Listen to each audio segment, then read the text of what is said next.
New spot, man. No, that's a gift mask. No, I'm not. He's like, he unzips and he goes, I'm going to Frank. Who's that misery guy from Justice Society of America, the dude with the red mask? I got one of those masks that I wear enough now that I'm kind of, it's like a thing. Justice League?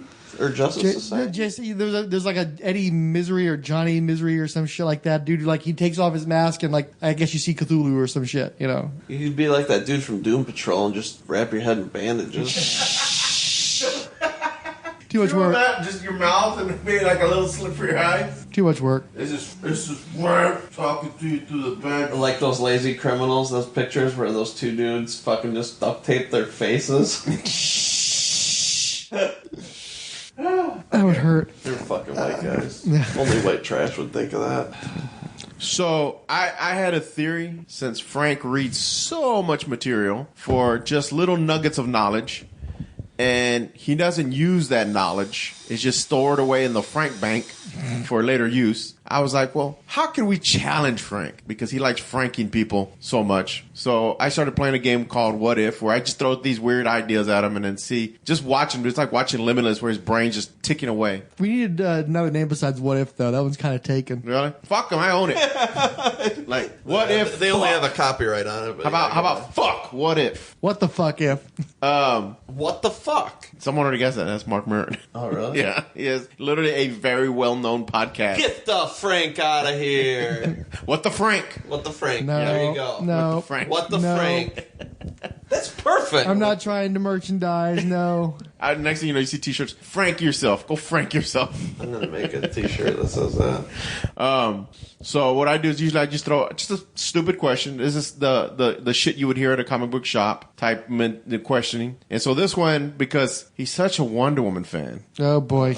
So I was talking to Fryhole and I said, what would have happened if DC had released Wonder Woman first? Let's say that movie comes up, does the same business it does now. Huge. You now have this huge fan base. What movie can you follow with? And again, we're saying the Nolan's Batmans came out and then it stopped. And DC for some reason said, you know what, we want to go in a different direction than Marvel. We're going to start with Wonder Woman with all the everything the same, and it's going to explode. How do you build off of that? Who do you build off of that?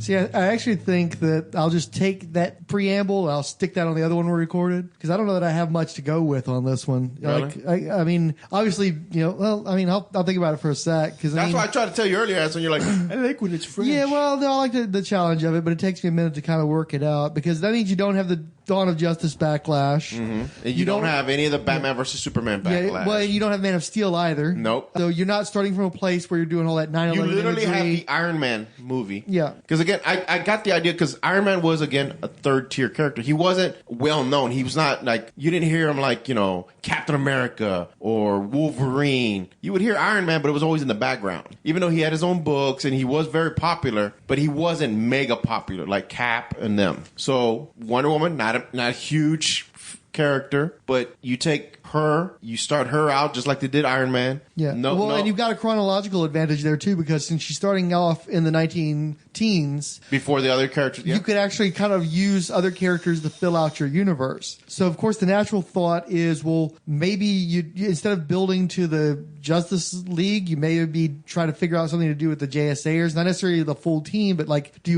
since they've already messed up the Green Lantern concept through the first movie that didn't do that great, do you try to do something with Alan Scott? I'm thinking not, because I think that just muddles the brand too much. So you don't want to touch Superman or Batman yet, not until further down. Well, I mean, Superman maybe needs to be touched, and certainly Wonder Woman shows the path forward with that. You definitely need to do a Superman movie that's more like Wonder Woman and less like Man of Steel. But the problem is, Man of Steel wasn't that bad of a movie. It had some problems to it. I think that the final act was very problematic. I like Man of Steel. Yeah, but I think overall it wasn't that bad of a movie.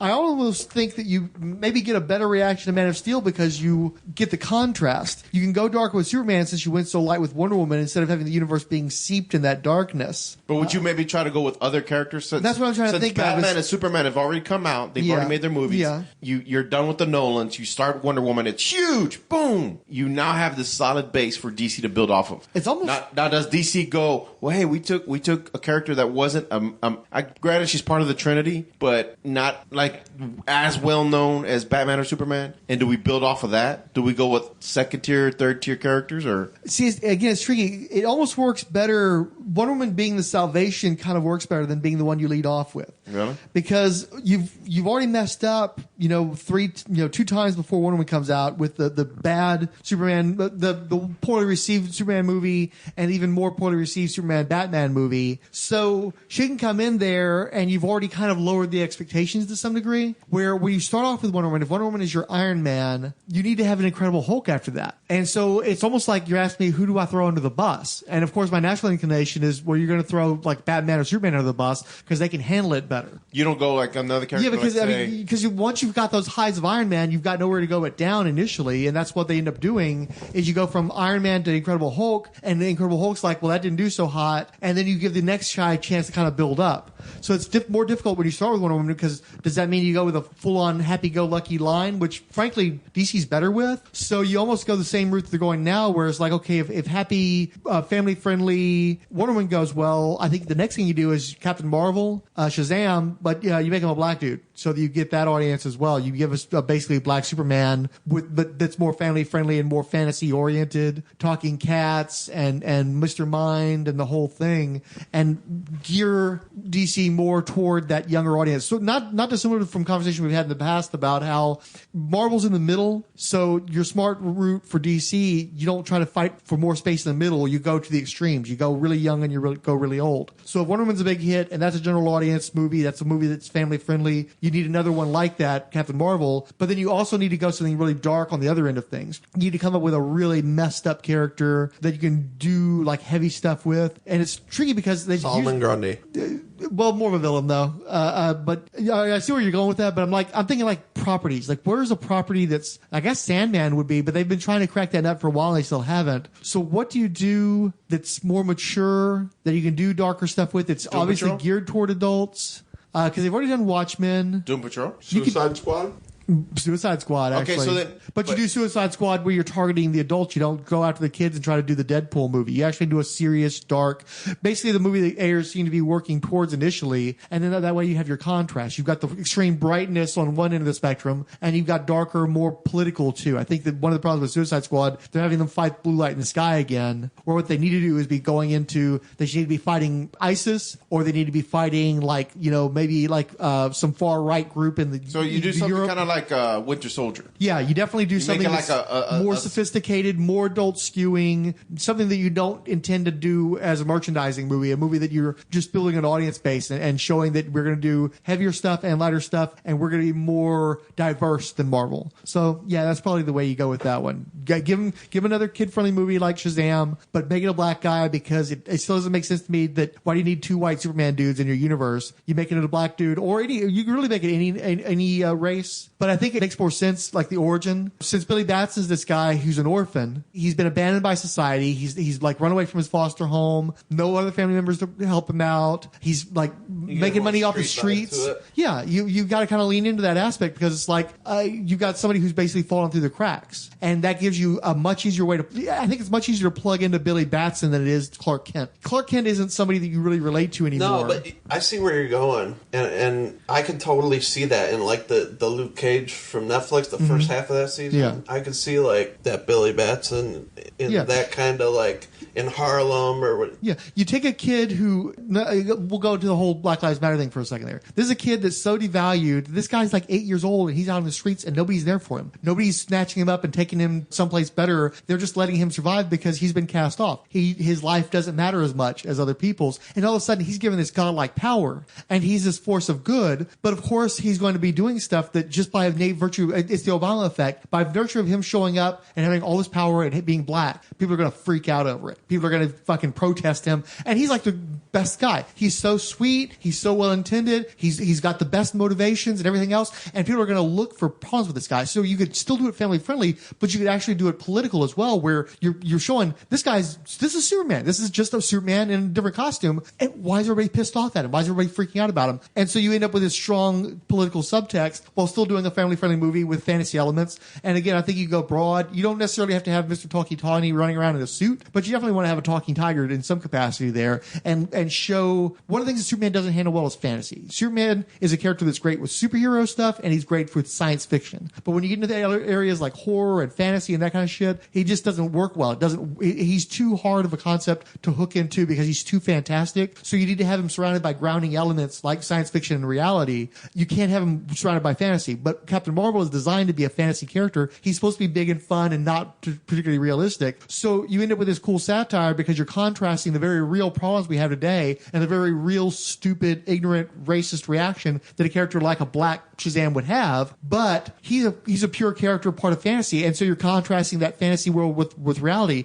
You can almost do like a Time Bandits kind of thing with it, where it's sort of sweet and sort of entry level for kids, but it's also got these dark underpinnings, you know, so that it's got something meaty for the adults too. It's sort of like the way all the Pixar movies do, where you've got, you know, squirrel, you got all this cute shit, but at the same time, dude's wife's dead. And the whole motivation is that he's ready to die and he's basically going to flow off and have this last adventure before he fucking passes into the other world. And then he's basically given a reason to live through this accidental exposure to this kid and his dog and shit. Or Wall-E, well, you know, it's cute that he's having these little adventures, but you realize he's in a dystopia where civilization is in this horrible state. And you're kind of getting off on the cute stuff that's happening, but you're sort of distracted that there's a lot of darker stuff going on there.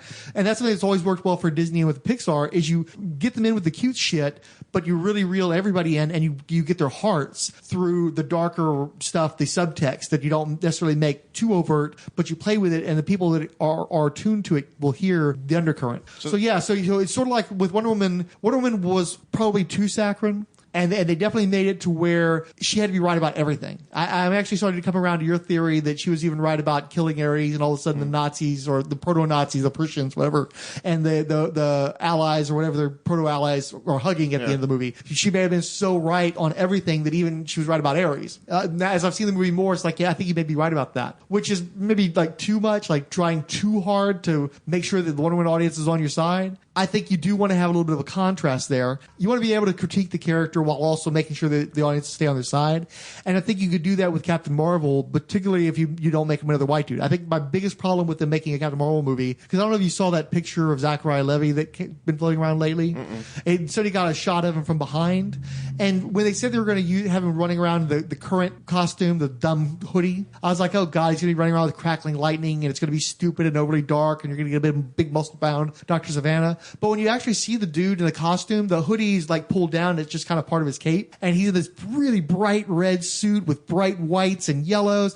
And it's like, oh, this guy looks like he's going to be kid-friendly. This looks like it's going to be kind of nice and big and colorful and fun. They're shooting the Shazam movie? Yeah, they're shooting it now. Yeah. Like I said, they managed to get set pictures. That's one picture of him from behind in the suit. So you do all that, and I'm glad they're going that direction because I want them to make sure they do a family-friendly movie. I want them to do something that everybody's going for that Marvel audience, but let's not forget, like, Big Hero 6 was a pretty big hit, too. And that was definitely geared more toward the kids, and it was still enjoyable for all ages, but you definitely want to make sure that these superhero movies exist for children because superheroes is a concept that works best for children anyway. That's when you run into the problems that you had with Man of Steel and Dawn of Justice, is you're taking superheroes and you're making them so a part of the real world that you're adulterating them. They're making them some abhorrent thing because superheroes is a concept. It's inherently fascist. It's authoritative. It subscribes to vigilantism, which vigilantes in the real world are the bad guys typically. They're scary people that are basically taking the law into their own hands. Usually if you have to take the law into your own hands, it's because your conception of what is right is probably not in line with the law and with societal mores. So you don't want to make superheroes too realistic, but if you're just making it about good versus evil and playing it to those simplistic terms, playing to kids, showing them morality, basics of morality, good guys versus bad guys, then superheroes can work in that context. But if you can introduce some political consciousness into that as well, if you can give those adult themes that the parents can hook onto, then you're playing on those two levels. You're doing that Looney Tunes shit where the kids seeing it on one level, the adults are seeing it on another level, and it works. I think it could actually work better than the first Wonder Woman movie, which aired on the side of making sure that all the Wonder Woman and all the female audience was so happy with it by playing so much, almost to a prejudicial degree of, we're giving you exactly what we think you want. We really, really want you to like this. We really, really want you to be happy with this. We're not going to try to challenge you at all. You may challenge the people that have problems with a strong female heroine, but general people aren't going to freak out over that inherently. But if you have Black Superman running around, there are going to be people that are going to freak out over that inherently, even if you don't address it in the text. There are going to be people that are going to react to that, and it's good to provocate in that fashion. You said having a contrast of like a period movie to the next movie. I know this is about like what you thought, but I guess if I was thinking, I would go with Green Lantern right now if Black Panther existed. So John Stewart. Absolutely. I mean, black audience came out in droves to see Black Panther, and I don't know if you'd say that's racist. I don't think it's racist me saying that. No, but I just think that John Stewart's another great African American hero that boys could look up to. You can make a fun. It doesn't have to be like that piece of crap they put out, but you can make a fun Green Lantern movie that kids would like with a black superhero. You know, I mean, right there in it, he has some name recognition.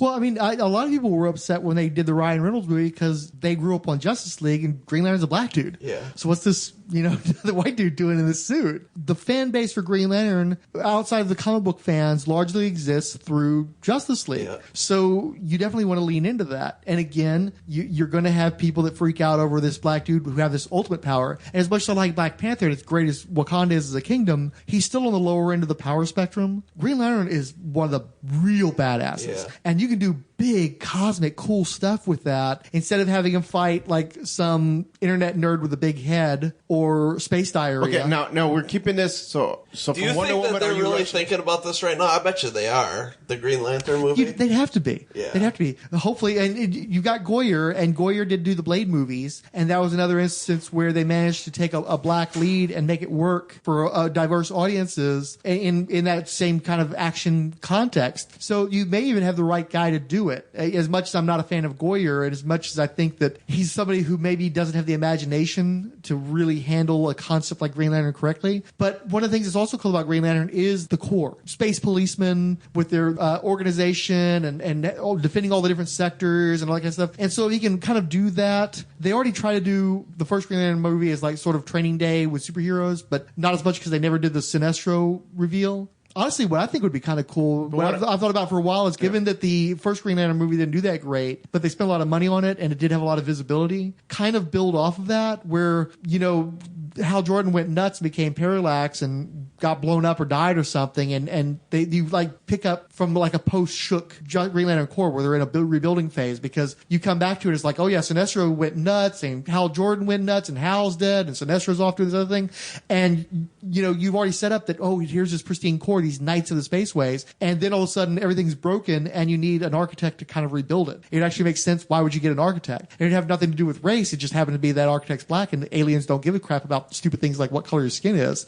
So all of a sudden you got this guy who's like used to all the stuff you have to deal with at Earth. He's like a well-educated architect, but maybe he's having trouble getting work because again, or his attitude or something. And all of a sudden he's like given this godlike power, and he's not only rebuilding the space core that's protecting all of the universe. And hearing these stories of like, you could, instead of having like, one of the problems they had with the first Green Lantern movie is they were trying to introduce so much stuff all at once. The whole movie seemed to be about exposition, so you never got a chance to really tell a story that anybody cared about. Plus you had weak villains. Well, Sinestro is one of the most interesting villains available to Green Lantern, and they've already done all that heavy lifting. But if you could allude to like some of the cooler, weirder stories, so the weirder lanterns, and like just kind of have these guys kind of crush past, kind of like with Men in Black, where you've got this dog that speaks to you and is actually like a suit that an alien wears. Do that kind of stuff, but have it drawn from the comic books. Have like the alien that died and he was resurrected by his ring, and so he's like sort of the zombie that's kind of falling apart, but he's held together by his ring. A planet that's Green Lantern. You really lean into the Green Lantern Corps thing where you bring in a lot of that Alan Moore type weirdo stuff, and the reason why Jon Stewart is exposed to it is because he's rebuilding the core. He's seeing what resources they have, and you just need to have a threat in Sinestro where it's like, well, Sinestro wants to turn this into, like he always has. He thinks that what you need is a fascist state. The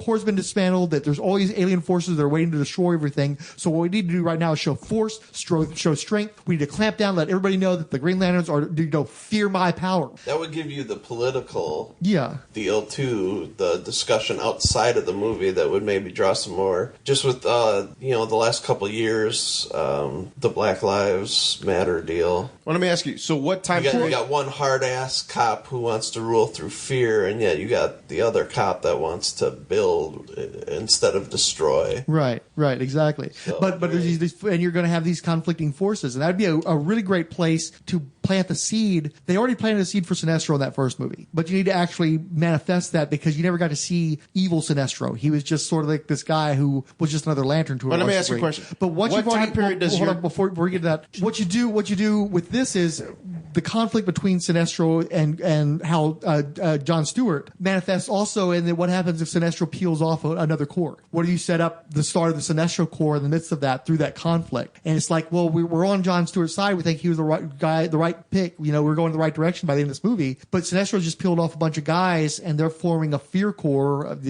parallax core, whatever you want to call them. And so we've created perhaps our own worst enemy by not letting Sinestro have his way. So you have those politics, and you're world building without it being forcing exposition down people's throats. But you were going to say. Well, no, I was going to say, what time period do you put this Jon Stewart? Yes, that's another thing that could be interesting too. Is like that was my in question, the 60s. you cocksucker, but you wouldn't stop because you have Wonder Woman that's coming from.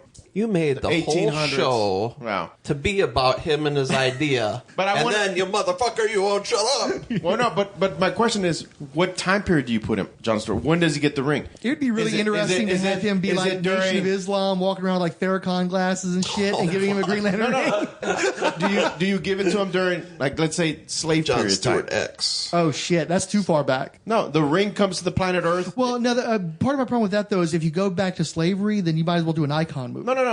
Icon is born out of slavery. This alien. Okay, who you do it during. If you're a superhero after the Civil War. You don't touch slavery. I don't think that's smart. No way. No. That's a last. Okay, the beginning of the industrial age, where you do have people of color that have a chance at higher positions, but not many, very few. And then you drop this ring where America's just being built, the industrial age, where everything is still kind of chaotic. I think that's an interesting premise, but the problem is I really want Jon Stewart to be the Green Lantern of this universe. So I think he has to be. No, I think segregation. I think the Green Lantern has to be in the modern times. You can't because. That's not a pause. No, it's what Frank was saying with Sinestro is the kind of the bad cop.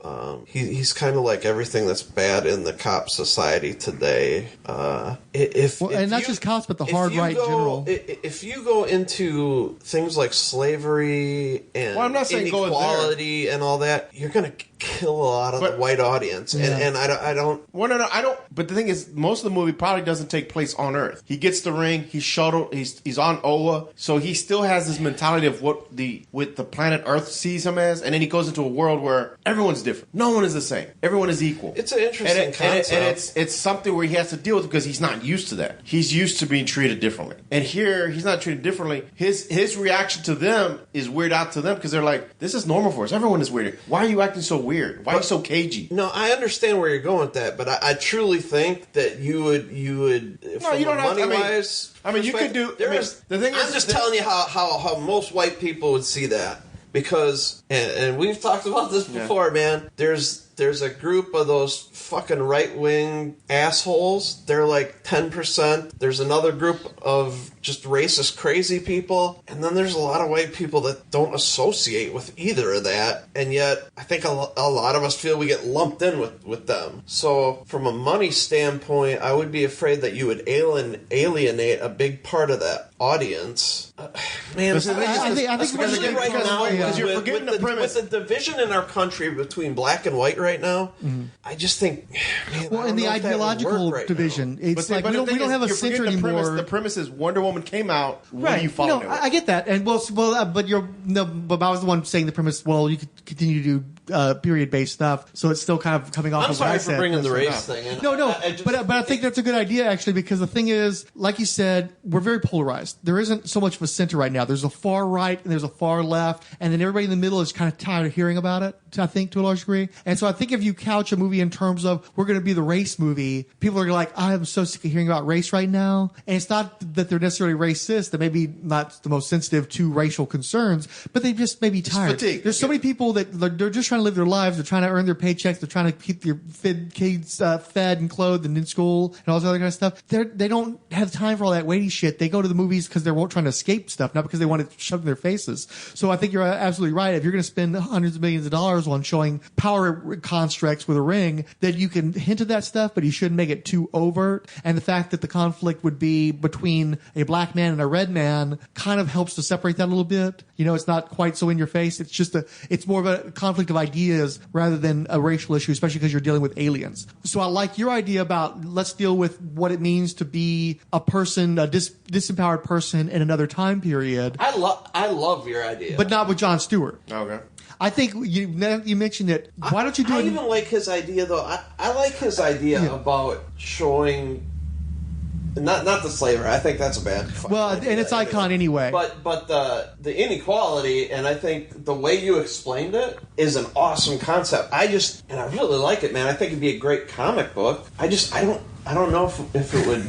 Well, again, comic books and movies don't translate very well. So sometimes the premise I'm throwing out would probably work better in a book. Absolutely. Like a graphic novel. Yeah, see, this is what I'm thinking, though, is because you're specifically saying DC. And I've already mentioned, do the world building, right? A build up to the Justice League, right? But you don't want to mess with the Justice Society, right? Because it's just too complicated. It grounds things too much in World War II, which is already a period that's well traveled in popular culture, much like anything else. So you skip the 1940s, right? And go into the 50s. Well, what's the big story that's set in the 50s? It's a DC Comics property, New Frontier. You do a New Frontier movie. You take out Superman and Batman. Maybe you have Wonder Woman in the mix still, though, to some degree. Maybe she's the base. Because she's an important part of the character.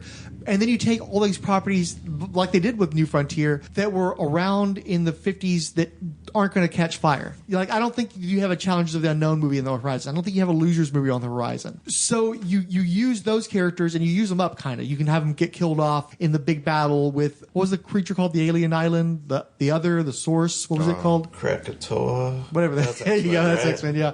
But you take out... And the thing is, too, is the whole story is about the coming of the Silver Age heroes. The Flash, Green Lantern. Nice, yeah. Well, what happens if you take those guys out, though? Then you don't have that New Age. The New Age never gets born. So instead what it becomes is a suicide mission of guys like the Blackhawks, the Challengers, the Losers, where they're trying to figure out how to stop this island full of dinosaurs that's trying to blow up the world, and they don't have any of their heavy hitters. So they're all going to fucking die. So it's almost like you're doing... Do you still have Martian Manhunter in there, though? Possibly. You take the guys that are smaller, quieter, the kind of guys that aren't going to change the entire world. They can go in for that mission and be around. Once Superman shows up, once Green Lantern shows up, it's a game changer. That the entire world is different. You can have what was so great about New Frontier 2 is it basically took off from 50s disaster movies and comics. You always saw the alien invasions and all that kind of stuff. In fact, the reason why there was a sentient island full of dinosaurs was because they'd done so many alien invasion stories set in the 1950s that Darwin Cook wanted to go a different way and have something a little bit different. And in fact, maybe you'd even lose the island aspect. It might just be an alien invasion that you've got your everyman heroes, but you've got Wonder Woman in the mix. She's only in there as much as she was in New Frontier, though, where she's in the sidelines. Maybe she's getting involved with politics and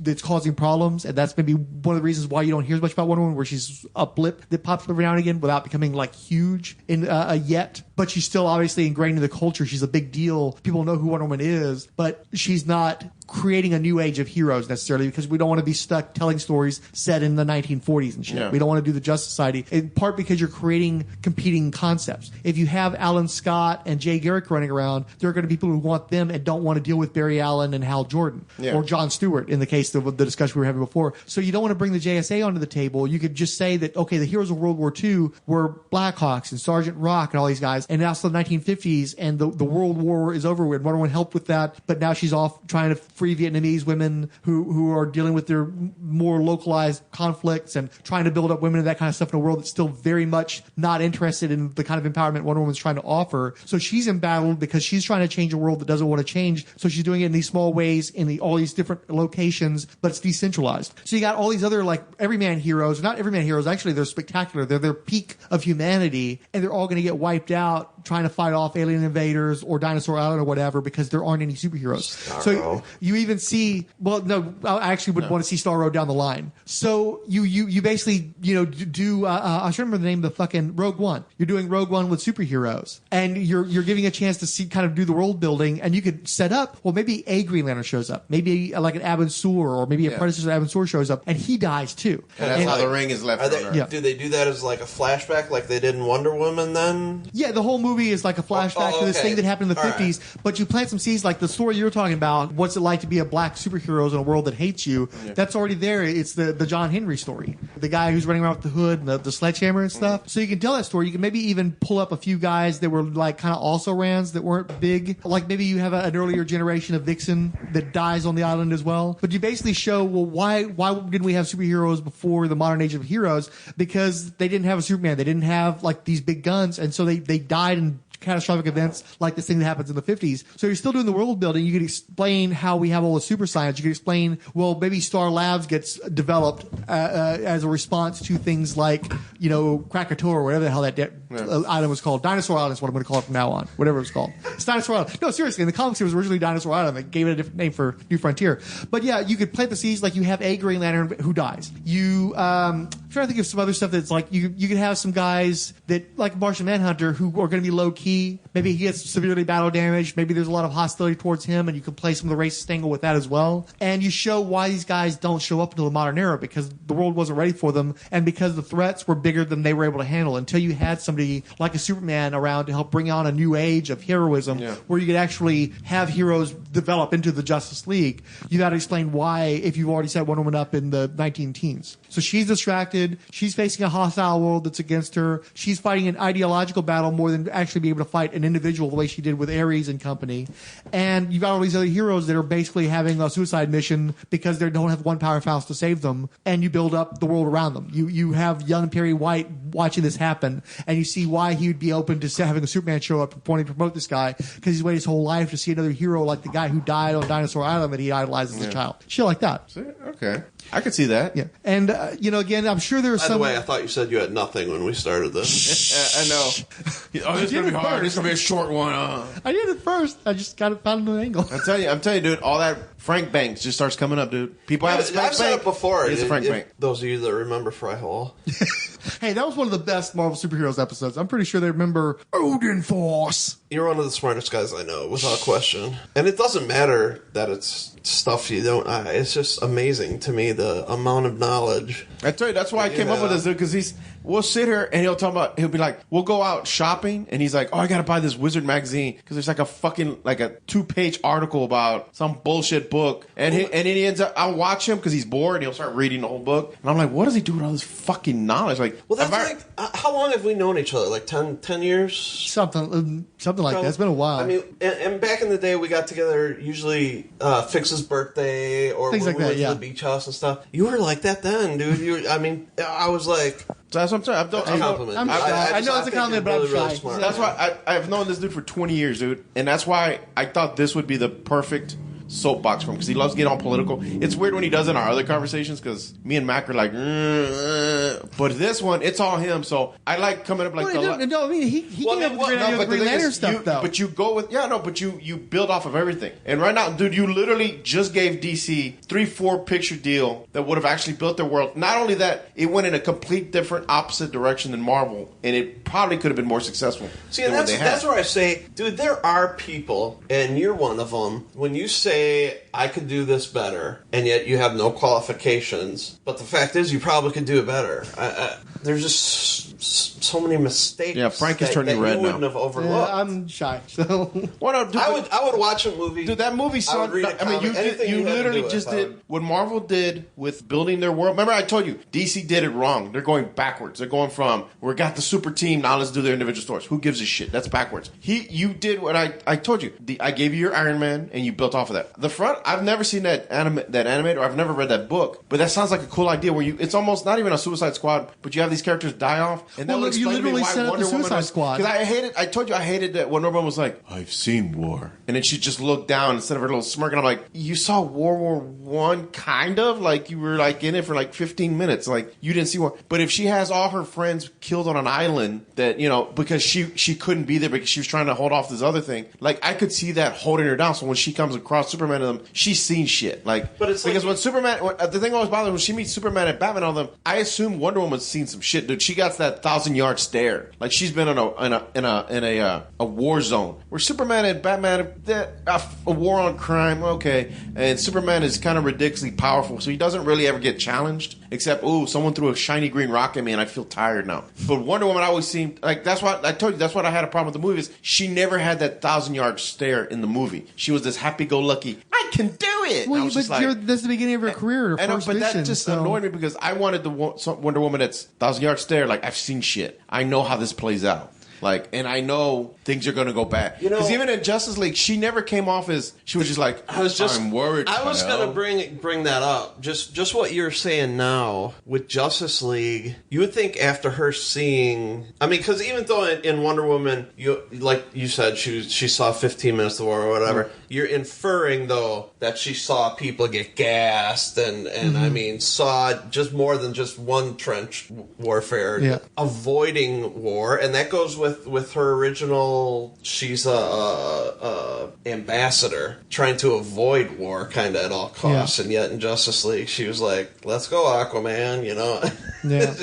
or Namor. Well, but the premise is we get to stop that. There is no Man of Steel, there is no Dawn of Justice, there is no Justice League, so we don't have we don't have to go to that place, but it does make sense for her to be in that place because she's seen some stuff. Now I think that part of what defines Wonder Woman is that she's seen it and she keeps fighting. She's still there. Yeah. She still cares. She never closes off her heart to people. But in the movie, she was like, I had to seal myself away. And I was like, that's weird. I would do after that, and that's just me, is after you get done with that stuff, if you're going to bring it dark, I would bring in Aquaman and the whole Atlantis thing and go really dark with him. I would appreciate Wonder Woman more, because when she deals with Superman and Batman, who are at this time just children to her, because she's been around for a while, and they're like, we're going to do this, and you would almost see her as the tacticianer now. She's the one that's like, no. You don't understand. I've seen people do that. It doesn't work. You have to do this, or this. She becomes the technician. Instead of Batman being the gadget guy and Superman being the muscle, like, I've told this to Frank, my dealings with Wonder Woman has always been the cartoon. I like the Wonder Woman cartoon because she was a badass to me. She was almost as strong as Superman. She was as smart as Batman. She was punching shit. She had cool stories. Her and Hawkgirl, we had a little discussion about that. I like that Wonder Woman. I never read the comics because I couldn't get into the comics. I tried for a little bit with Rucka, and I just didn't enjoy it at all. I'm not a fan of the Rucka run. Yeah, I didn't like it. I'm weird. And I remember you were trying to steer me to some stuff, but I'm just like, I already got burned on it. I didn't enjoy it. I think she's such a cool concept because she's literally a demigod. What do you think? I had severe problems with the Gail Simone run. I don't think that she's a good fit for the character. I think her instincts are too dark. I think she's overrated as a writer. I really like Gail Simone on properties that are dark and properties that are humorous. I thought, Secret Six she was solid on. I thought that Birds of Prey she was great on. She was a perfect fit for Birds of Prey. I loved her Huntress. I backtrack. I'm going to crawfish a little bit because Secret Six was very good with Gail Simone. And when I think of, I actually mix it up sometimes when me and Fix will be talking about Suicide Squad, and in my head I'm thinking about Secret Six. Yeah. Because that was a much better book. That's all right, that was the more close. That was closer to the original concept or not the original concept, but the best loved concept of Suicide Squad than what they've got now. But Secret Six, that's like with Ragdoll and all them, right? Yeah. Oh yeah, I remember I read some of your stuff. That was really good. And again, really good at doing dark stuff. Really great with anti-heroes and outright villains. That's where she works best, with darker characters, with underdogs. Deadshot was in there. Yeah. With Wonder Woman, because she was a popular woman writer and they wanted a woman writer writer on Wonder Woman. They got her on there. I never thought she was a good fit because she's too dark, she's too cynical, too sarcastic. There are people that liked her some early story arcs, like The Circle, where it introduced that group of people that wanted on the Themyscira that wanted to kill her because they saw her as being a dark omen of destruction for the island. Who's on the new run? Currently, it's James Robinson. Was that when he started out telling a story? One issue would be in the past, and then the next issue would be... No, that was the return of Rucka. Rucka did that with Liam Sharp was doing the present day stuff and gorgeous artwork. I got to see it on the page in black and white when he came to town. Oh, really? It's even better Just because snatch it and take you off can't running. you can't represent. Well, you can't reprint the level of detail he was packing on the page. You can't get onto the comic page, and it's actually diminished by the coloring because you lose a lot of the detail because the coloring kind of makes it a wash. Where when you see it in the pure black and white, you see how much work he put into that. It's an incredible amount of detail. I still think that Liam Sharp is arguably the best, or at least the most ornate artist to ever work on Wonder Woman. But Nicola Scott was also doing some really nice work. It's just a much cleaner style and what is detailed, but I love her work. And it worked better given those were the flashback sequences and you're trying to show like a nice, pretty, earlier, more innocent time. But yeah, Rekka was writing both ends of that. Okay. And I read the first trade and I bought another couple of trades, but I still got around to reading it because in reading the Rekka one... loaned me one of them. Mm-hmm. Yeah. And it was, I don't know if maybe it was a library copy I took back. I don't know. Or maybe it was one of yours. I went through the whole thing. I didn't read the whole thing because the story wasn't that great. Yeah, it would not. If it was the one with the cheetah. Yeah, the art's gorgeous. The story with the cheetah, because one of the rings too is I made a point of not reading the second trade because they put the first trade out and it's set in the modern times with Liam Sharp artwork, and so that's the entry point for new readers. And not having read the floppies, not having read it as it was coming out, I was reading as a new reader too, since this was the rebirth, and I didn't know a lot of the stuff that had happened before in the Azrael run, the New 52 stuff. In reading it, I didn't know a bunch of stuff that was supposed to happen. And from what I've been able to tell from other podcasters, it's that they were filling in those details in the flashback sequences, but that book isn't in the book that I'm reading right now. And so I don't know Barbara Minerva or who she is in the current time span. I don't know her relationship to Wonder Woman that's only alluded to. I'm assuming that it's the same relationship as when Rucka wrote him the last time, but it occurs to me, no, because all of a sudden she's like bisexual and they've got all this other stuff that's going on with her. None of that shit's on the page because it's in the flashback sequence, and that's a whole other book when you buy it in trade. So it's like, well, then you idiots should have done the year one story first then, right? Idiots. Because I'm technically a new reader since I don't know these finer details because I haven't read your Wonder Woman books in a while because I haven't liked them. And you just turned me off to reading more of them. So I bought a couple of trades, I haven't read them, and then I just stopped buying the trades because I wasn't reading them. So good job, DC. You fucked up again. I agree with you. I didn't like that stuff either. I have a very few runs that I recommend that I really like. There's individual stories, individual runs. The ones that I love the most are the William Mester Loeb's run, where she is more mature and more of a humanist, actually more ground level problems, like dealing more with real people's lives. And I really loved the Mad Mod 1960s stuff where she's running around in the white jumpsuit, written by Denny O'Neil and Mike Sikowski, drawn mostly by Sikowski and Dick Giordano, where she's basically Emma Peel. There's some problematic stuff in there, but they're really fun, cool, cracking adventures. And it was such a great relief to have her just having good stories and good adventures instead of the terrible stuff that she'd been dealing with for decades prior to that. And I like a lot of the Golden Age stuff because it's just so fucking weird. It's weird, and it's got all kinds of weird sexual politics and bondage and fluid sexuality. And it's like, wow, this shit was so far ahead of its time and still fucking bizarre today that I can get into that. And the artwork, it looks like nothing else that you've ever seen before. And some people find it completely repulsive. I think it's awesome. It's just part of the whole package of gonzo that Wonder Woman provides. And there's been other little spot runs and individual books and stuff. I love the concept, and I love it when it's done well, but it's so often not done well. And Wonder Woman fans have trouble agreeing on what is correct, but most of us like the movie, so that's definitely a way forward. I'm there with Thor. Yeah, we talked about that, how you don't love all the stories, you love the concept, and you love the stuff that you love. Yeah. The stuff that really turns you on, so yeah. Okay. You can fall asleep? No, just that went from, I figured it would be like 5, maybe 10 minutes at max to... However long it was, yeah. 30, 40 minutes of him creating the DC universe, defending Wonder Woman. Just he got on the rail there and he was gone. I was like, oh. Well, you can tell when he's excited, the hair starts to bob a little bit. Hair's bobbing a little bit. Well, because I don't know where I'm going. You know, it's like, okay, I'm kind of pulling together as we go along. So it's like, you did a really good job. In my opinion, that's what DC needs. Instead of just saying we're gonna do what this guy did, you come up with new ideas. Try to still get that money, but we're not going to just straight up try to copy. We're going to come at it a different direction and the way you explained it, I think DC still would have got the same the Shazam movie piece I like of the too. pie, and then maybe had better ratings because the movies were better. Well, I like your Shazam movie. Like, I thought that was actually, like, I was sitting there, I was thinking, like, that'd actually be kind of cool. When the kid, when he turns into Shazam, it's The Rock. It's Shazam, and then Billy Batts is, a young black actor. I gotta say no on The Rock, man. No? Yeah, not The Rock. He wants to play Black Adam really bad. And, and I saw him digitized, mocked up for it, dude, and he looked awesome. So to me, he's already Black Adam. You need somebody who's just physically enormously intimidating, where I think that Captain Marvel should definitely be big, but you need to make sure he's much smaller than the guy he's fighting, and there's nobody bigger than The Rock that can act as well as The He Rock. has to have a happy face, too. The Rock looks like when The Rock gets pissed, he looks like he'd fucking put you through a wall. Those veins are just... Well, no, you're right. The Black Adam, he'd be better as Black Adam. Yeah. Now that I think about it, he would look cooler. But I think you get a normal guy and beef him up. I don't think you go for somebody who's a professional bodybuilder who's just absolutely enormous. So you've got that disparity in the sizes. Brock Lesnar? No, I'm just kidding. Well, it's like... He'd be fucking horrible. Who are you saying? Brock Lesnar. I don't know. WWF guy.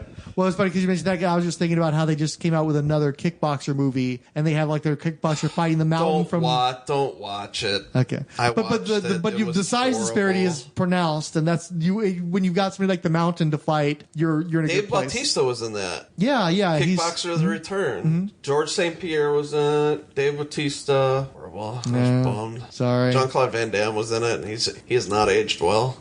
Like, they should all go. He looks rough. They need to go talk to Tom Cruise and be like, "What the fuck?" Yeah, tell you, or bathing puppies and kittens, and drinking fetal blood, the blood and souls of children. Well, no, and puppies. Actually, if you watch Expendables 3, Van Damme's actually a pretty good villain. Expendables 3 was. You shouldn't even bring that up. They PG-13'd an 80s action fest. No, I have the uncut one. He curses in it, if I remember correctly. The movie version, there was no blood shown because it was PG-13. No swears, no blood. Yeah. How can you have the Expendables? The Expendables was cool to everybody because it was like, dude, you took all the biggest action, blood and guts stars of the 80s and threw them all together and let's fucking turn that blender on and have at it. They went chasing after a young audience that isn't there because they're 80s action stars, dummies.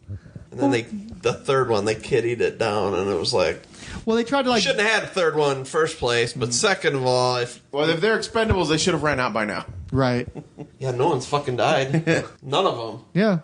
I thought one of them did. No. No? The Liam Hemsworth. Even the one that turned Dolph Lundgren traitorred him, fucking tried to kill Jet Li, and then at the end of the movie, they're like, "Oh, Gunner, you're back." Yeah. Hey, buddy. So... Okay, so that's the what if. That went on weird tangents. Or whatever it's going to be called. It won't be what if. I know it's your idea, but I'm hijacking What the Frank? What the Frank? Okay, what the Frank? What the Frank? Why? That's awesome. What the Frank?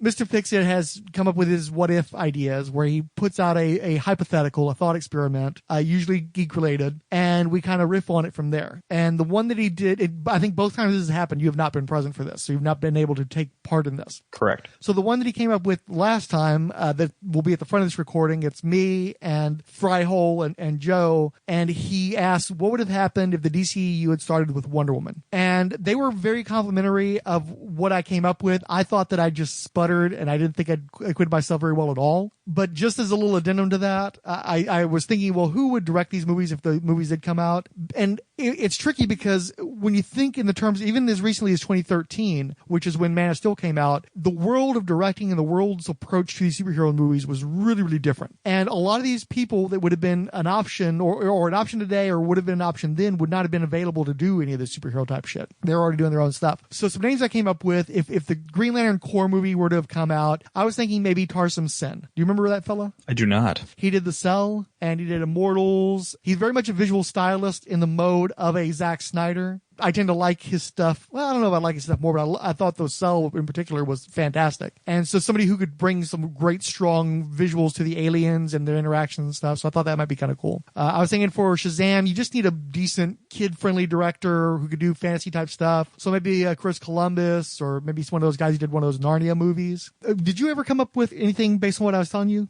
About whether or not if Wonder Woman started first? If Wonder Woman, yeah, the way that Fix-It phrased it is what if the DCEU started with Wonder Woman? And so if Wonder Woman is the first movie out of the gate, if Wonder Woman is the Iron Man of the DCEU, where did you think DC would go from there? Or where would you have recommended DC go from there? Okay, so since she takes place, and we're saying that exact same movie, right? Right. Because that's one thing that he said. He didn't say a Wonder Woman movie. He basically said that movie with that response, those talents, essentially, the way I took it anyway. I think that if she was that successful, I think they decide to cop the Marvel way, or let's just do our individual movies and then build up to a JLA instead of doing this weird out of order Man of Steel, Wonder Woman, JLA, Aquaman mishmash. Remember, because it was almost like they were trying to do it in reverse.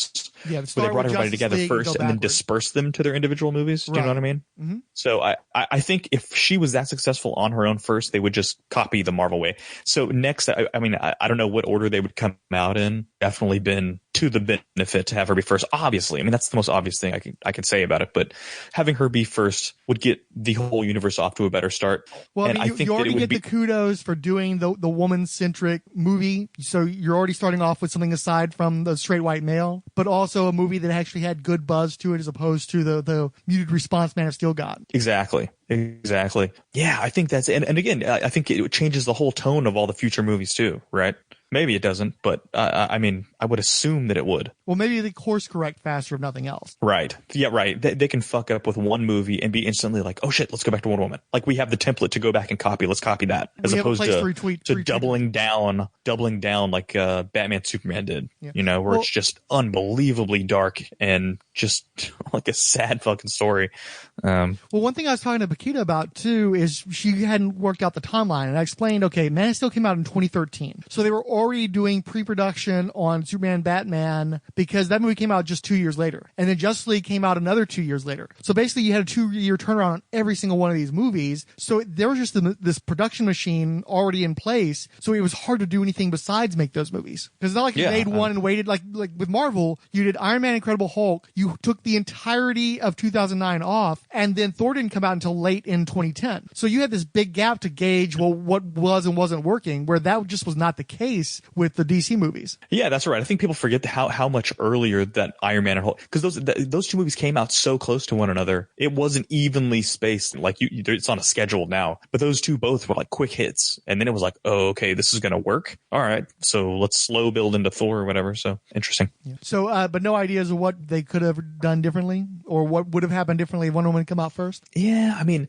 I would think that the timeline with which hers took place would then. See, that's the tricky part, though. It's the same, because he Fix-It's proposition is it's the same movie, which means you have to have the same timeline if it's the same movie. Yeah. So you've got to start it in World War I. So that's a whole thing where it's like we're kind of stuck with it. If we're stuck with this movie, then we're stuck with that timeline. Yeah, but I mean, in a way, you could have started with the first Avenger, right? That could have been the first movie. Yeah, and in a lot of ways, in a lot of those lists where they tell you how to chronologically watch it, they start with that one. They tell you to watch the first Avenger first because it ends with him going into the Arctic or whatever, and then really Iron Man can pick up wherever it wants to. It doesn't really matter. So I honestly think chronologically it doesn't really affect anything because it's so far in the past. Because Superman's not on Earth yet, Batman's not born yet, his parents are barely alive, right? So I don't really know if it affects anything unless you want to have I don't know, is Aquaman, does he have a slower aging? Is he actually super fucking old or something? Nope. He completely, I mean, in that respect, completely human. Okay. I mean, unless you change the movie slightly to maybe have Atlantis at some point, I think you could start it and that'd be fine. I think the only way it would affect the other movies is that people would see what works. They would see what works, and it would, that template would force its way into a Superman movie, Batman movie, and then come out whenever order they want. Because that movie takes place in World War I, it doesn't really have any direct effect. You know what I mean?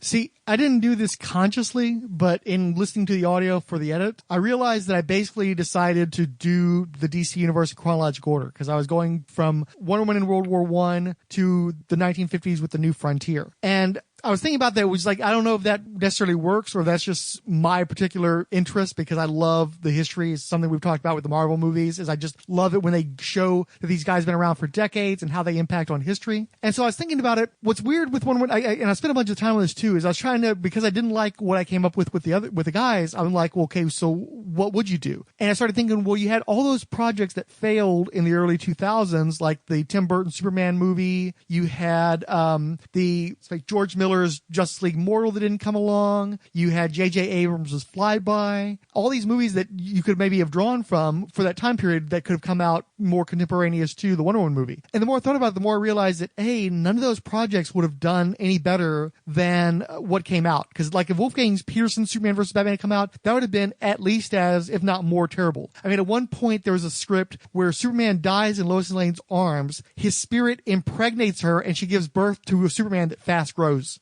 Good Lord. I know, right? I was not expecting you to say that. Yeah, so I'm looking at that, or there's the one where Krypton never blows up, and so there's this active war still going on Krypton, and it turns out that Lex Luthor is a sleeper agent for the Kryptonians, and Superman and Lex Luthor have the big fight since they both have the same superpowers, and it's just like, holy shit, these are all so awful. Hey, do you want to hear a hot take real quick? Go ahead. I actually like Krypton not blowing up. I think it's just such a core part of the mythology, though, and having so many people running around with the same powers as Superman, especially when you see how powerful Superman is relative to everybody else. You look at Justice League, how he completely trashes the rest of the team. Having a whole plan of those things, I feel is just too much. Well, I don't think that you always have to have Kryptonians coming here, but I think the fact that he can make the conscious choice to stay on Earth as opposed to going home is something you could still do. I think the whole I'm a lost alien is never really ever touched on, so why not just have the fucking planet there and you can drop from it occasionally? I don't know. I don't really care if Krypton was blown up or not. Yeah. You could have something horrible have happened there, which is why his parents sent him off, and his parents and family are definitely gone. But I don't really think that you need to have the whole planet blow up, just because I don't think that they ever really do. I just don't feel like they ever really focus on it in these movies. So don't do it. Mm-hmm. If you're going to have Kryptonians keep showing up anyway with Zod and whatnot, well then what's the point of blowing up the planet? Yeah, that's a good point. And that's the whole reason why you had the post-crisis alteration of Superman that people took to, and for some people it's still church doctrine, is you've got the one Kryptonian, you've got Superman. There will make allowances for, say, Supergirl and maybe a few more, but once you end up with these armies of Kryptonians, then you're right. Why blow up the planet if you're going to have so many of them still floating around? Yeah. Well, I mean, it would be great if, like, whenever he did interact with Green Lantern and he's like, wait, you're Kryptonian? Like, one survived? Like, there's one if it was like some legend about how Kryptonians had been wiped out, and then every interstellar person he came in contact with was like, holy shit, a Kryptonian? Like, you're all supposed to be dead. Like, this is but it never happens. Yeah, make it matter. Like, so who cares? It's obviously not special to anybody within their own universe. Then why should it be special to me? So if anything, like I said, if they're going to keep bringing Kryptonians in anyway, then just make the fucking planet still be there.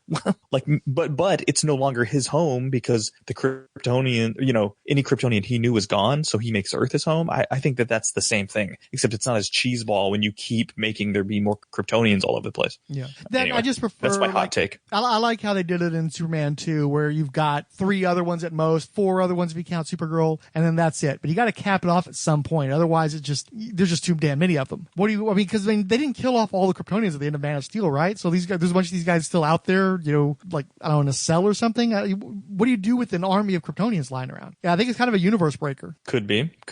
Well, then do the other thing I said, or at least make it a talking point. Yeah. I don't know. Yeah. Like, if Lois Lane's like, oh, you're the only Kryptonian I've ever met. So if you're the last one or you're one of a million, it doesn't really matter to me because you're the only one that's here and you're the one. Then I don't know, that kind of loses. So at least touch on it. Mm-hmm. But I don't know, maybe that's something that's missing from these. Or maybe the opposite. Maybe they touch on. I don't really give a shit about. Maybe they touch on the Krypton stuff too much too. Maybe it's like, okay, that's a dead world. We need to figure out how to tell Superman stories and quit telling Krypton stories involving Superman. Okay, I mean that could be an option too. Yeah. Anyway, sorry, I had to interject that. No, it's cool. Again, sizzling hot take for you Superman fans.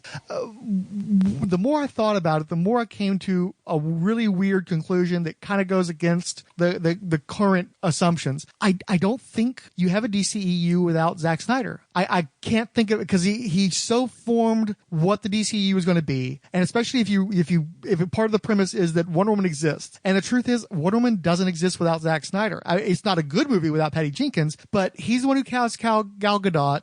He had informed a lot of the choices that were made in that movie. Jeff Johns was one of the co-screenwriters on the movie, and of course, he and Snyder were working together in creating the DCEU. So Wonder Woman actually doesn't exist in the form that she took in that movie without Zack Snyder's influence. You just can't pull him away from that. And I don't see that even if Wonder Woman had been the first one out of the gate, I don't see that you don't have a Superman movie. And considering that the mold was very much still Christopher Nolan, and if you're not going to have Christopher Nolan do a Superman movie, I'm looking at the other options, and it's like, well, yeah, it kind of is obvious to go with Zack Snyder. I don't see if there's another person, especially after Bryan Singer had done his take. I don't know if there's anybody else that's an obvious successor to the Nolan Batman movies than Zack Snyder on Superman. And I still don't have the problem with Man of Steel that a lot of other people have. I think that after the muted response to that, it was clear that they needed to course correct. And I think that if Wonder Woman had somehow come out first, and let's say it had been like the Iron Man Hulk deal, where at the beginning of the year is Wonder Woman, and then later in the year is Man of Steel, and Wonder Woman has a positive reaction, Superman has a negative reaction, they both made roughly the same amount of money, then you're going to try to make more movies like Wonder Woman and maybe not be in such a hurry to do Batman vs. Superman, since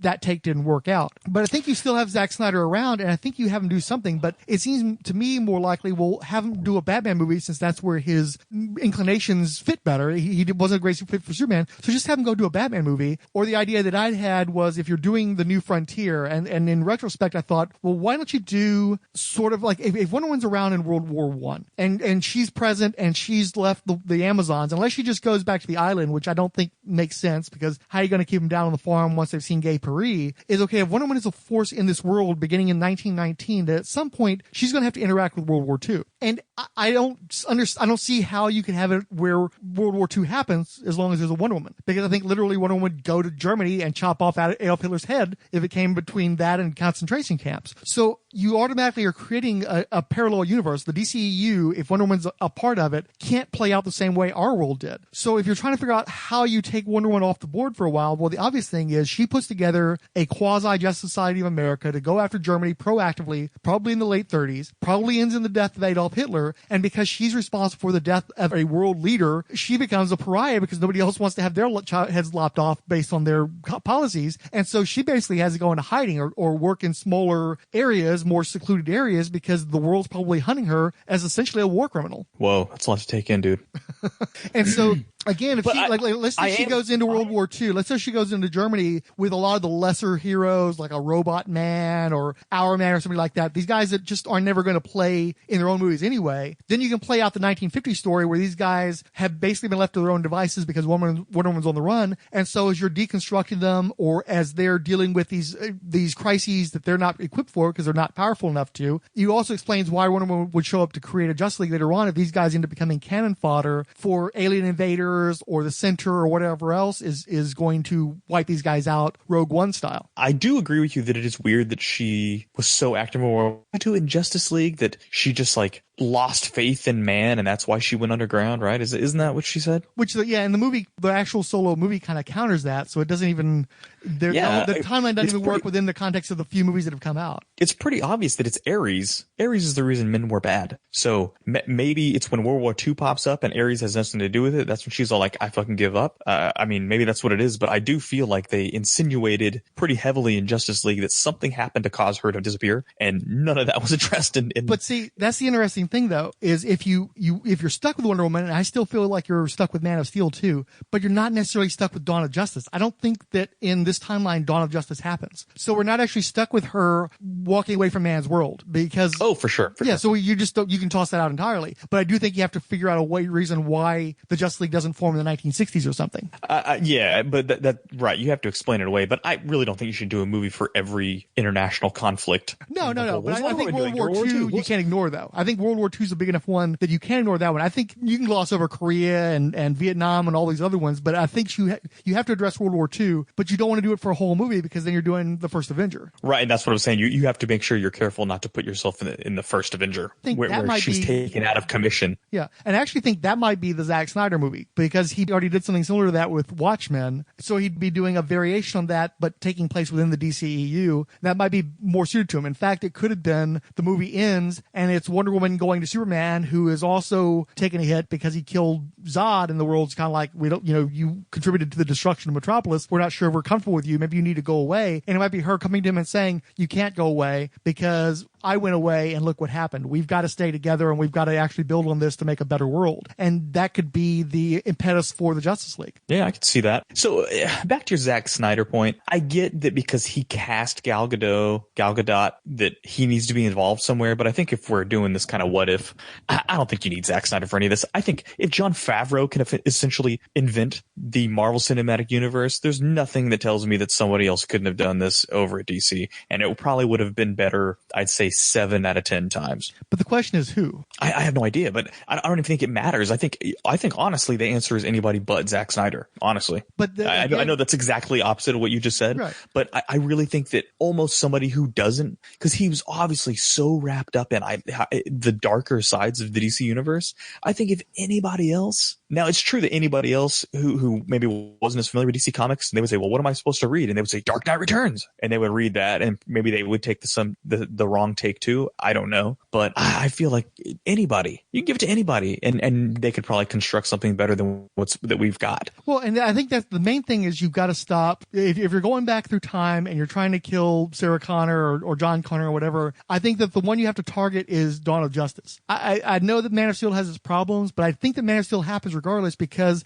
of the Nolan template. They weren't going to learn not to do Man of Steel until they did Man of Steel, because based on the Dark Knight movies, that was the obvious way to go. I think that Man of Steel has to exist and falter and prevent Dawn of Justice from happening for them to learn that there has to be another way besides Singer or Snyder. But I don't think they learned that lesson without the initial mistake of Man of Steel. Right. So like Wonder Woman comes out and it's good. Man of Steel comes out exactly the same and it sucks. So then they can fall back to the Wonder Woman template and fix Batman and then Dawn of Justice. Well, and the thing too is there's such a long gap. You realize there's not been a solo Batman movie since The Dark Knight Rises, and that came out I think in 2012. So it's been 6 years since there's been a Batman movie because of the Snyder stuff. And so even if Snyder had done a Batman movie, although I don't think that was necessarily the way to go, and if he was, he would have to do it with some severe oversight because he doesn't know how to do Batman any better than he did Superman. In fact, arguably worse because he's running around shooting all those guns and all this kind of stuff. Maybe you get somebody like a Rian Johnson, but I think that they should have already been lining up a Batman movie earlier. I think that was one of the problems too, is you should not have diverted Batman into Dawn of Justice. I think that they needed to do the next Batman movie to establish the next continuity or find some way to riff off the Nolan continuity. But I don't think that you should have kept Batman on the shelf for so long because he's the crown jewel of DC. And instead of him helping to lift up the DCEU drug him down. Yeah, I agree with that. It is really weird. And see, you could have done a Batman solo movie that could have, again, done like Marvel did, where they slowly bring him into the universe. But I think what you have to do is progress past the Tim Burton, Schumacher, Nolan mentality of here's Batman and here's the villain of this movie who's going to be going away, and then the next movie it'll be Batman versus the next villain. I think you have to do something that shows that there's now a rogues gallery, go back to 1966 but do it serious. And I was thinking somebody like Rian Johnson or the guy who directed Dredd. His name's I got it written down somewhere, Pete Travis. Dredd didn't do great, but I thought it was visually a strong movie, and I think that guy could have done a decent Batman movie if you either adapted something like Dark Victory or The Red Hood, where you're showing Batman with a new Robin, because we've done Robin in the movies for so many years. You don't have to reintroduce Robin. You could have like the Tim Drake Robin, and you could allude to the Jason Todd Robin, and then you've already got Dick Grayson off being Nightwing. You've got Catwoman running around, and so you're showing there's already a shared cinematic universe within Batman because there's already so many characters that have been introduced to the Batman movies that you just have to remind everybody that he already has a little universe going. He already has his own little family going, and you just need to progress it past Superman, Batman, Batgirl, and Catwoman. Show that, and maybe that's what the next Batman movie is showing his already having a whole range of characters to play off of and allowing them maybe to travel into other movies or vice versa. Yeah, I could see that. I'm trying to think that, I mean, I don't have anybody, I did not think who specifically I would have to do any of these movies, but the dude from Dredd, I think he would be awesome. Dredd kind of feels like a Batman movie, doesn't it? Tone-wise? Dredd was little seen, but everybody who saw it seemed to really like it. Yeah, I saw it. I thought it was perfectly entertaining. I didn't have any problem with it. I think the like problem how was it small starred felt. Judge Dredd. I think that was the main problem. Right. I mean, right, people right. in this country don't know who the fuck he is. If they do remember him, it was from a terrible Sylvester Stallone movie. So, Yep. The one movie I do think that you could have revived, though, is Darren Aronofsky's Batman Year One. Just don't do it with Batman. I think if you took that same premise and just lopped off part of the origin and you made that Ragman, just Darren Aronofsky's Ragman as part of the DCEU, I think that could have worked as well. As maybe just a one-off, kind of like what they're doing nowadays where they're just making individual movies that don't necessarily connect. I think it could have worked on those terms, and they would have still been able to be the prestigious Warner Brothers superheroes, which is what they were shooting for in the first place. Is they didn't want to be the Marvel superheroes TV show like what we've seen with the Marvel Cinematic Universe. I think they want to make sure they have standalone cinema, and he would have played into that. Yeah, I think that's a better template, honestly, and I look forward to Marvel's next phase. They say they're going to go that way, where they're going to stop just linking all this shit together. Because you and I had a discussion, where I was saying that the damn shame about the way they've, as much as we've enjoyed the build up to Infinity War. Chris Evans is probably done as Captain America, and we haven't gotten really any canon Captain America stories in movie form with Chris Evans as Captain America, which is a fucking shame. And it's the same thing with Iron Man. We didn't really do any of the classic Iron Man films outside of the origin that we should have gotten because they've devoted so much time to building up to this event, because it's just been this giant crossover where it was like, you know what, man, we could have done 6 just standalone Captain America movies with Chris Evans, and it would have been fucking awesome. Yeah, and instead it has to be Civil War. Civil War is the third Captain America movie, and it's not even a Captain America movie, it's an Avengers movie. So yeah, I was watching, I went down that YouTube rabbit hole over the last 24 hours, and I watched a whole bunch of videos with guys talking about what they should have done with the Marvel movies, the DC movies, and so forth. There was one guy in particular, Cosmonaut something, the guy's name, but he does pretty solid videos. And he was talking about how he regretted the Civil War happened when he did, because it was too soon in the Marvel history. I tend to think that it is actually the perfect time, because I think that in the modern age, it's too late to pit Captain America versus Iron Man, because they've been through too much stuff. They've been friends for too long. I don't buy it. I do think it has to be earlier, but he thought it was too early because they hadn't built up enough tension between the heroes for them to have a civil war. And he also pointed out that the one thing you do have to give the Captain America movie credits for is it literally is a trilogy. It's basically telling one continuous story, where none of the other Marvel movies are actually trilogies. They're I think the only real sequels you've got is Guardians and Guardians 2, Thor and Thor 2. Iron Man is not a trilogy. Those are individual episodes, so I thought that was a pretty solid point. And I don't think the Avengers movies are really a trilogy either. They're the hub of all the solo movies. I don't think that they work if you go from Avengers to Age of Ultron to Infinity War. I don't think they work. Yeah. It's just so anyway, my point was I have no problem if DC just decided to say, you know what, let's let Marvel do this big event build up stuff and let's just make standalone movies, because we can't figure out a way to get Wonder Woman to fit in with anything else that she took place in World War I. So we're just gonna do Wonder Woman movies throughout time. We're gonna do a World War II movie, and then we're gonna do a fucking 70s movie or an 80s. We don't have to care about what's going on with Batman and Superman. Yeah. They can make their own movies and they can come out whenever they want, because we're not all building up to a big dark side fight, and I almost, not that would happen because they'd be too busy looking at freaking Marvel just Scrooge the Duck swimming in coins or whatever. But man, I just think their characters work better that way, because it's just dumb. Batman shouldn't be fighting alongside Superman. It's stupid. It's true. Let alone making them versus each other, right? It just, Batman's so street level. Let him keep doing his street level thing. He doesn't need to be fighting Doomsday. Like, it's like eye rolling. You know what I mean? So let's not do it. Well, and a lot of people point to the Justice League cartoons as how to make that work. Batman needs to be the sneaky guy, the strategist, the smart guy. You don't have him actually out there punching parademons, left and right, though. You don't have him running around gunning down people to try to even things up. It doesn't work. Yeah, but if you do a movie, he can't just be sitting up in a watchtower. You know what I mean? He can't do that. He's got to be fighting, because he does Batman. fight, but he's sneaky. He does the ninja shit, so he's not actually trying to trade punches with these guys. Okay, I say you just do Batman movies, and they did that. They did 3 standalone Batman movies, and Wonder Woman and Superman never showed up in those, and they were all successful. So just keep doing that. Really, they had their template. The template was keep doing Batman movies, and you don't need to mix Superman and Wonder Woman in it. So just make Superman movies. Like, why the fuck is Bruce Wayne coming in contact with Lex Luthor? This is stupid. What the fuck? Like, well, and especially having him be the center Whatever. too. I think that's a big problem too. Is I think that as fantastic as the Justice League is, he should be not maybe not the full periphery, but he definitely shouldn't be front and center, putting the team together and everything else. I don't think that works because it's not who his character is. Right. I actually think Wonder Woman's better suited for that, and she kind of does it too. It's the two of them together doing it. Yeah. Well, they put all the emphasis on Batman in the commercials, but you're right. When you watch the actual movie, there's a lot of Wonder Woman involved with that too. Yeah, exactly. And Anyway. I think the DC's going in the right direction now, though. I think that maybe they learned maybe to some degree the wrong lesson with Wonder Woman, because it seems like they're trying to do everything the girl version of. We're doing the Birds of Prey, and we're doing Supergirl instead of Superman. It's like, well, I don't know if you need to go quite that far in the opposite direction, but I also think that we need a lot more women superheroes. I do think we need a lot more standalone DC movies where you see what works and then build off of that. It's just too bad they had to stumble so damn much to get to that place, and I do still, to some degree, think they're learning the wrong lessons. I mean, it's going to be really interesting, especially with Henry Cavill out now. I don't know. Well, do we know that, though? I thought that was still I guess they made it sound like it's sort of like he's out as long as they're not going to use Superman. But if they ever need to use Superman, it sounds like if they called him and just pay him, he's fine with it, right? Like, so you're right. He may not be out, but he's not Chris Evans either, you know. No, you can swap. You can swap out a few different guys and still have that work. Did you read the comments under some of those stories? Would be like, "No, what are you doing?" And I'm like, "What are you talking about? What movie are you so attached to that like you can't have somebody else be Superman? Are you fucking kidding me?